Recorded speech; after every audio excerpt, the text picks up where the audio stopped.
Vous n'avez pas argumenté, vous n'avez pas bloqué, vous n'avez pas fait d'esclandre, vous avez fait quelque chose de bien plus dangereux, vous êtes resté silencieux.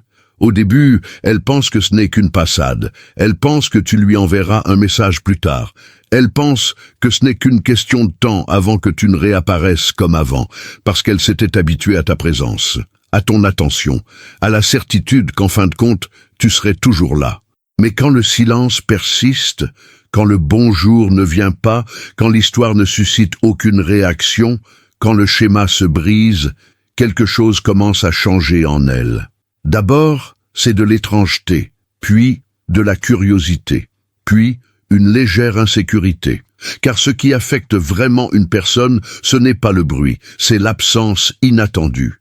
Et c'est précisément ce que nous allons explorer maintenant, jour après jour. Du premier signe de gêne jusqu'au moment où elle comprendra enfin que vous n'êtes pas simplement occupé, que vous avez vraiment pris vos distances. À partir de maintenant, vous allez entendre ce que personne n'ose dire, les vérités occultées par des discours préparés que la plupart préfèrent ignorer.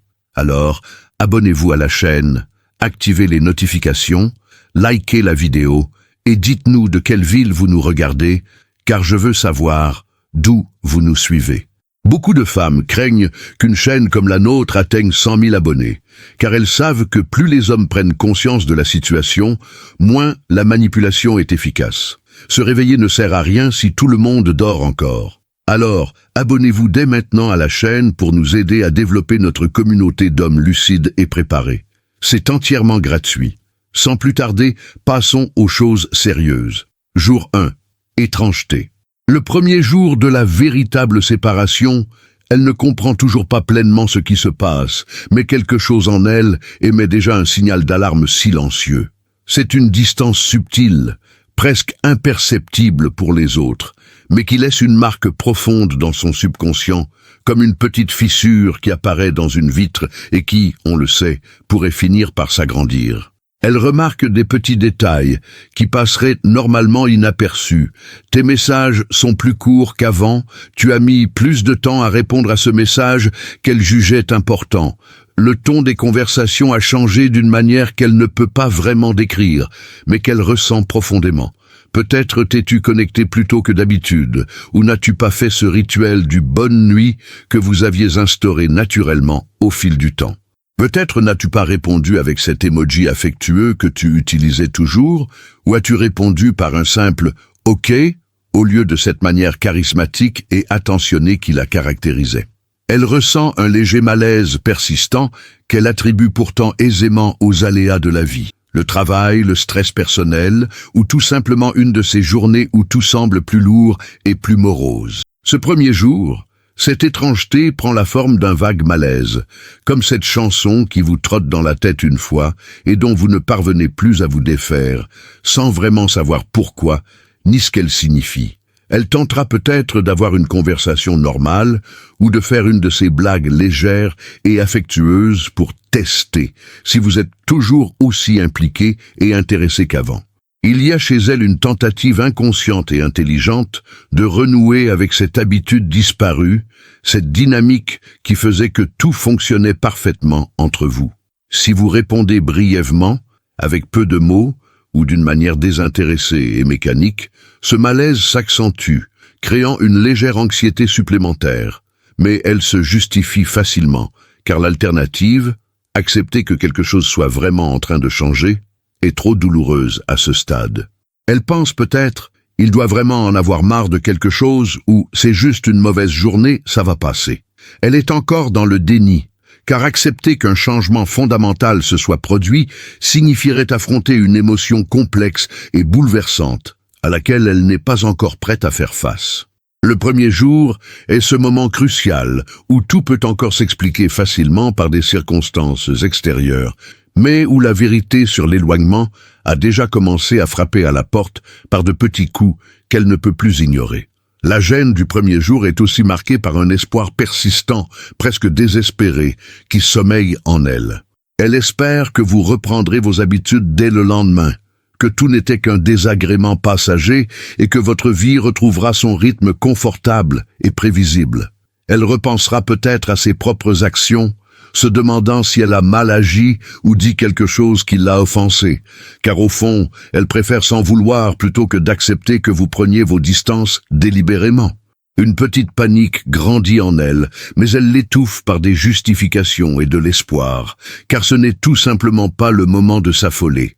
Elle dormira peut-être un peu moins bien cette nuit, se retournant plus souvent dans son lit que d'habitude, ou consultant son téléphone avant de se coucher dans l'espoir d'un dernier message de votre part. Lorsqu'elle ferme les yeux, elle pense à vous deux, au moment heureux récent, essayant de comprendre où tout a commencé à basculer. Le premier jour est cette période où le déni reste la défense la plus forte, mais où le malaise s'installe peu à peu. Jour 2, test silencieux. Le deuxième jour, elle n'est plus dans le déni total. Elle est désormais en phase de test. Elle commence à percevoir une constante dans votre froideur, et même si le doute subsiste, elle ne peut plus faire comme si de rien n'était. Elle met en place des stratégies silencieuses, presque inconscientes, pour évaluer votre distance, comme si elle menait une expérience scientifique avec son propre cœur en jeu. Elle pourrait répondre plus lentement à vos messages, créant un léger espace entre les échanges, observant si vous le remarquez et réagissez, ou si vous restez simplement indifférent à ce silence. Si vous ne le remarquez pas, cela la blesse bien plus qu'elle ne veut l'admettre. Elle pourrait aussi vous envoyer un message qui susciterait normalement une réponse enthousiaste et affectueuse, un message partageant une pensée personnelle ou un souvenir particulier, juste pour voir votre réaction. Elle tâte le terrain, repère les failles de votre relation. Elle pourrait publier quelque chose sur les réseaux sociaux que vous aviez l'habitude de commenter en premier, et elle attend, observe, pour voir si votre nom apparaît. Si ce n'est pas le cas, c'est qu'un petit trouble émotionnel se trame à l'intérieur, dissimulé derrière un sourire anodin. Ces tests silencieux sont ces appels au secours déguisés. Elle tente de vous forcer à prouver que vous tenez encore à elle, que vous êtes toujours là, que la distance n'était qu'une illusion. Il y a une forme de désespoir dans ces tests, élégamment dissimulés sous une apparente désinvolture. Si elle reçoit une réponse froide à un test qui aurait dû susciter une réaction chaleureuse, quelque chose en elle se brise un peu plus. Elle commence à répertorier ses réponses, à construire un récit intérieur de ce qui se passe, à combler les vides avec ses propres insécurités. Il n'a pas répondu avec enthousiasme, se transforme rapidement en « il ne se soucie plus de moi » dans son esprit. La transition est rapide et douloureuse. Elle peut se mettre à chercher des signes dans des choses apparemment insignifiantes. Une ponctuation différente dans vos messages, l'absence des émoticônes qu'elle utilisait auparavant, un ton plus formel et distant. Elle devient une détective de son propre cœur brisé à la recherche de preuves d'un crime que vous commettez contre ses sentiments. Le deuxième jour marque le début de l'épreuve silencieuse et avec elle, la véritable anxiété commence à s'installer.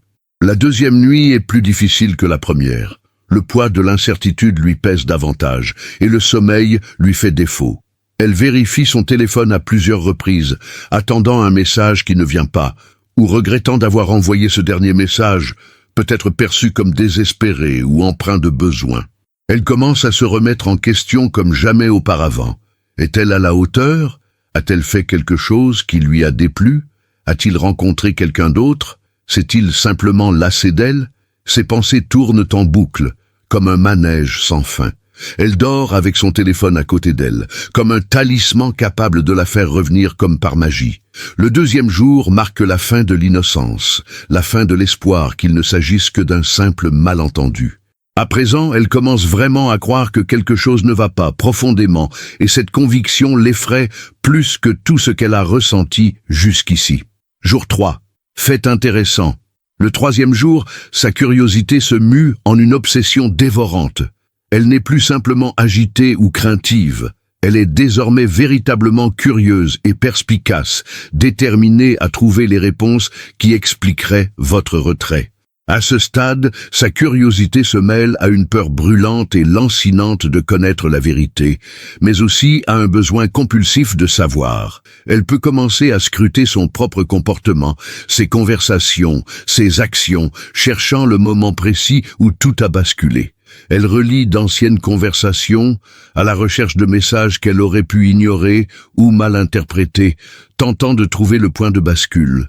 Elle observe vos réseaux sociaux d'un œil neuf, cherchant des signes que vous vivez une vie sans elle, observant si vous avez interagi avec d'autres personnes d'une manière inhabituelle. Cette investigation a quelque chose de torturant, car plus elle cherche, plus elle trouve. Pas forcément de vraies réponses, mais des interprétations, des suppositions, des histoires qu'elle se forge. Elle pourrait remarquer que vous avez aimé la photo de quelqu'un, et son esprit créerait tout un récit autour de cela. Elle voit que vous étiez actif il y a quelque temps, mais que vous n'avez pas répondu à son message, et sa curiosité se transforme en une certitude amère et toxique. Vous l'ignorez délibérément. Sa curiosité la pousse aussi à poser des questions directes, même si c'est avec beaucoup de précaution et de discrétion. Elle pourrait aborder le sujet de manière désinvolte. « Ça va ? J'avais l'impression que tu étais plus distant, que d'habitude », cherchant ainsi à vous mettre en confiance pour que vous lui confiez ce qui se passe. Mais cette approche est fragile, car si vous la repoussez complètement ou si vous lui dites que tout va bien, vous la blesserez encore plus profondément. Elle demande littéralement la vérité tout en ayant terriblement peur de l'entendre. Sa curiosité la rend aussi plus vulnérable, car elle reporte ce besoin de savoir sur les autres. Elle pourrait parler de votre comportement étrange à ses amis, à sa famille, cherchant à se rassurer ou à obtenir des indices sur ce qui se passe. Elle essaie de reconstituer le puzzle avec les pièces qu'elle a, mais il y a de nombreuses zones d'ombre, et ce sont ces zones d'ombre qui la blessent le plus. La curiosité du troisième jour est une forme de contrôle. Si elle comprend pourquoi vous avez pris vos distances, peut-être pourra-t-elle arranger les choses, peut-être pourra-t-elle vous faire revenir. À ce stade de son parcours, la curiosité la tourmente. Elle passe des heures à envisager différents scénarios, différentes explications, différentes façons dont tout a pu mal tourner. Son téléphone devient son compagnon constant. Elle le consulte compulsivement, espérant un message de votre part qui pourrait soudainement tout expliquer. Certaines nuits, elle ne dort pas bien, car son esprit est trop occupé à tisser des récits et à relier les points. Il lui arrive de rêver de vous, de vos conversations, de moments heureux, et de se réveiller avec une angoisse terrible, consciente que tout a changé. La curiosité est aussi une forme d'espoir dissimulé. Elle espère que si elle parvient à comprendre ce qui ne va pas, elle trouvera aussi comment y remédier. Le troisième jour, la curiosité atteint son paroxysme, et avec elle, l'anxiété monte en flèche, atteignant des niveaux jamais connus. Elle a l'impression de perdre le contrôle de tout, et surtout de vous et de vos sentiments à son égard. Jour 4. Légère insécurité. Le quatrième jour, la curiosité se cristallise en quelque chose de bien plus corrosif et personnel. L'insécurité. Il ne s'agit pas d'une insécurité vague et générale, mais d'une insécurité profondément spécifique, dirigée directement contre sa propre valeur et l'importance qu'elle a à vos yeux. Elle commence à remettre en question des aspects d'elle-même qu'elle n'avait jamais remis en question auparavant, ou avec lesquels elle avait fait la paix. Est-elle assez jolie? Est-elle assez intéressante? Le fait-elle suffisamment rire? Est-elle assez audacieuse, ou peut-être trop? Est-elle ennuyeuse? S'est-il lassé d'elle? L'insécurité la pousse à une autocritique destructrice et profondément douloureuse. Elle pourrait commencer à s'habiller différemment lorsqu'elle sait qu'elle va vous voir, choisissant des vêtements différents, expérimentant avec sa coiffure ou son maquillage, essayant d'être quelqu'un qu'elle pense que vous trouverez irrésistible. Il y a une frénésie presque désespérée dans tout cela, car elle essaie de réparer quelque chose qu'elle croit brisé en elle. Elle pourrait regarder de vieilles photos de vous deux et penser « j'étais plus jolie avant » ou « j'étais plus heureuse avant » et peut-être qu'il l'a vu en moi. Son manque de confiance en elle la pousse à repasser en revue chaque interaction récente avec vous, à la recherche de moments où elle aurait pu échouer, où elle n'a pas été assez attentive, assez attentionnée. Bref, pas assez quoi que ce soit. L'insécurité la conduit aussi à une forme subtile mais destructrice d'auto-humiliation.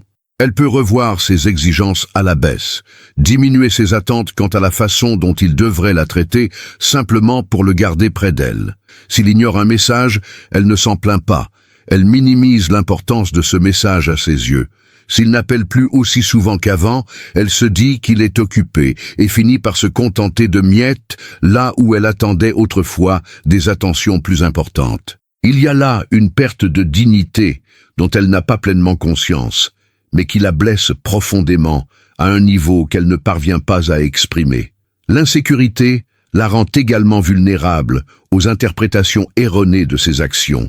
Si vous envoyez un message après plusieurs jours, elle l'interprète comme un signe que vous tenez encore à elle, alors qu'il s'agissait peut-être simplement d'un message anodin.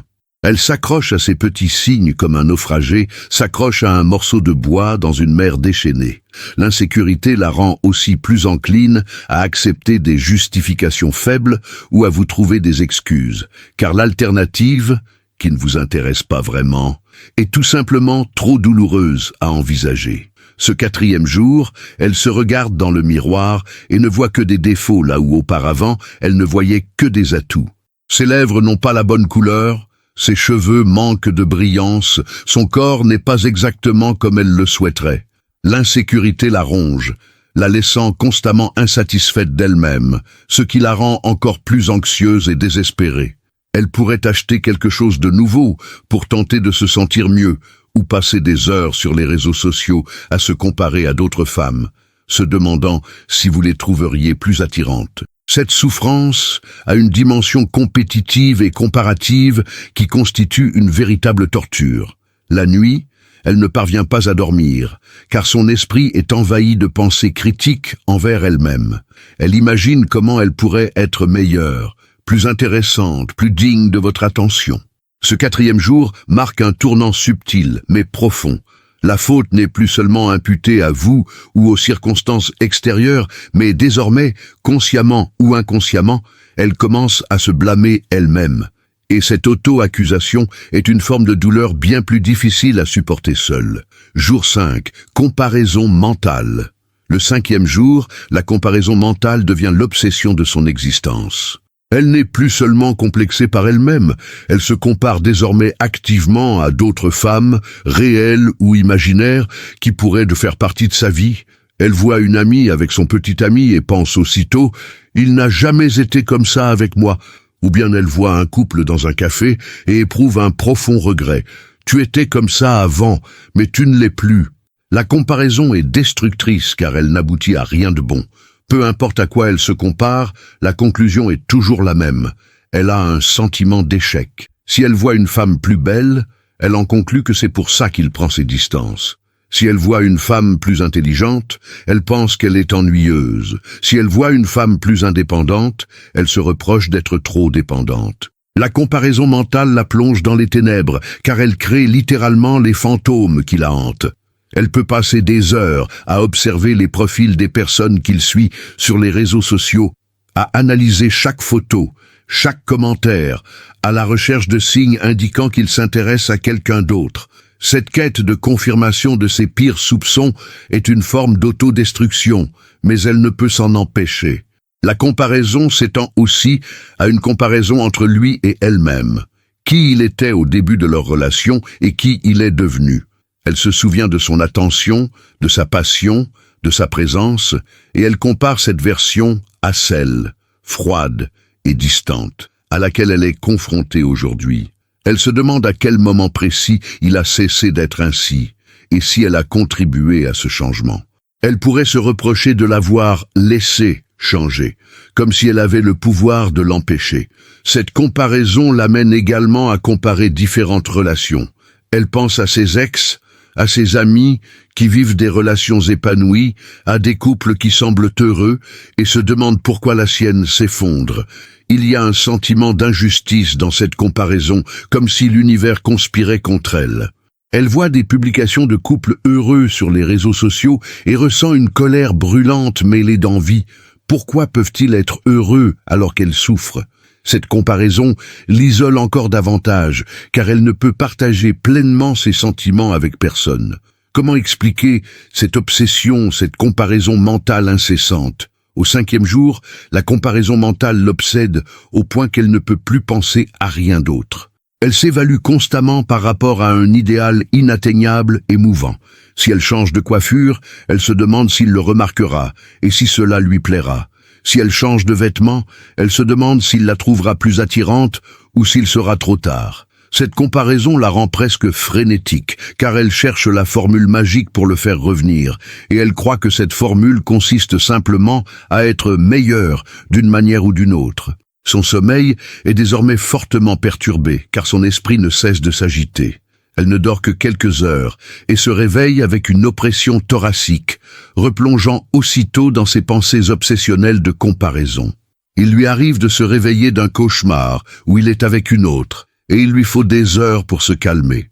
Le 5e jour, la comparaison mentale atteint un niveau qui commence à affecter sa santé mentale de manière très visible. Elle peut être distraite au travail, commettre des erreurs ou se montrer distante émotionnellement avec ses amis et sa famille. La comparaison mentale est une prison qu'elle s'est construite elle-même et les clés sont hors de sa portée. Jour 6, premier sentiment de perte. Le 6e jour, quelque chose change radicalement.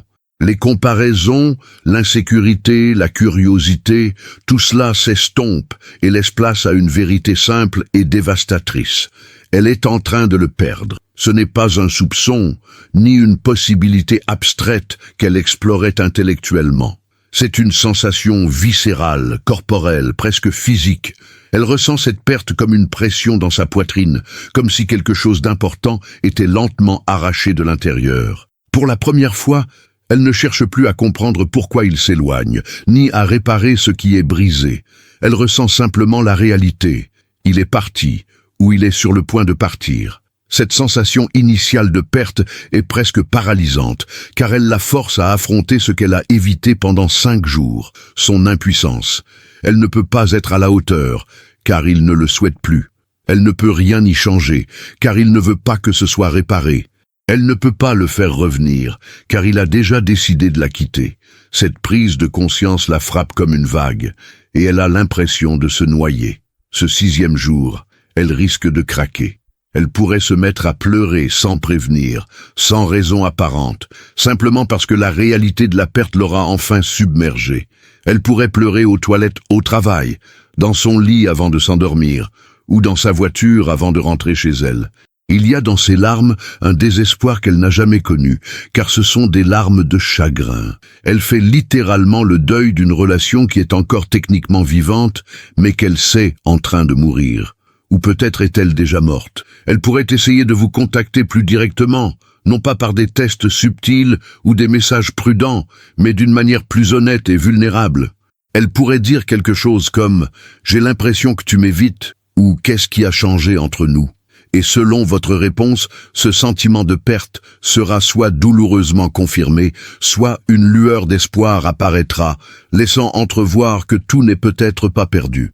Mais dans la plupart des cas, si vous avez vraiment pris vos distances, votre réponse sera froide ou évasive, ce qui ne fera que confirmer ses pires craintes. Le sentiment initial de perte s'accompagne d'une tristesse différente. Non pas la tristesse frustrée de quelqu'un qui tente de réparer les choses, mais la tristesse profonde et silencieuse de quelqu'un qui laisse partir quelque chose. Une forme d'acceptation émerge au sein de cette tristesse, même si elle y résiste encore. Elle commence à envisager un monde sans toi différemment désormais, non plus comme un scénario catastrophique à éviter à tout prix, mais comme une réalité de plus en plus probable avec laquelle elle devra apprendre à vivre. Elle se remémorera peut-être des souvenirs, des moments heureux partagés, et ressentira une douleur vive, car elle sait que ces moments appartiennent désormais au passé. Elle regardera peut-être des photos de vous deux et éprouvera une nostalgie poignante. Le 6e jour est marqué par un changement d'état d'esprit. Elle a cessé de chercher à se sortir de cette situation par la raison et ressent simplement l'immensité de la perte. Son corps est fatigué, ses émotions sont épuisées et une fragilité nouvelle l'habite.